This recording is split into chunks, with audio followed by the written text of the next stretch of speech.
Vous allez me dire le parallèle entre les bateaux à voile et Solar Decathlon. En fait, sur un bateau à voile, a fortiori en compétition, on est très économe en énergie.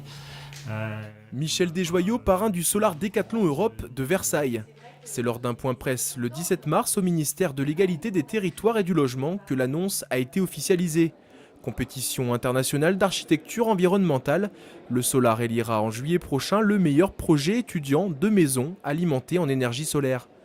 Le navigateur finistérien, double vainqueur du Vendée Globe, a tout de suite adhéré au projet et apportera, outre sa notoriété, une conscience écologique qui ne date pas d'hier. Moi, j'ai tout de suite embrayé sur la proposition, à titre perso tout simplement, parce que moi je suis passionné de technologie, d'innovation, de compétition aussi, mais je suis aussi tout simplement citoyen. Mes 2 dernières maisons sont équipées de panneaux solaires thermiques, même en Bretagne, il y a assez de soleil pour chauffer de l'eau. Et sur la prochaine, dont j'ai déposé le permis de construire récemment, j'ai bien l'intention de mettre du solaire thermique, du solaire photovoltaïque, de l'éolien, de la récupération d'eau de pluie.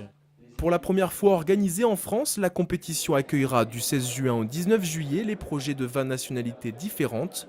Des projets qui seront exposés au grand public durant 18 jours près du château de Versailles. Le Solar va ainsi permettre un coup de projecteur sur la maison écologique du futur. C'est le moyen de montrer qu'on peut construire différemment, qu'on peut améliorer des bâtiments existants et qu'on peut faire beaucoup d'économies d'énergie et utiliser les énergies renouvelables dans le bâtiment. Et puis de montrer aussi toutes les inventions, toutes les innovations qui sont en cours dans ce secteur. C'est une bonne manière de montrer effectivement qu'on n'est plus seulement dans l'innovation. L'innovation est en train de découler dans nos réalisations concrètes et c'est nécessaire parce que la transition énergétique, c'est vraiment le challenge du 21e siècle de notre continent et donc de notre pays. Lors de ce Solar Decathlon Europe, 2 projets français seront présentés.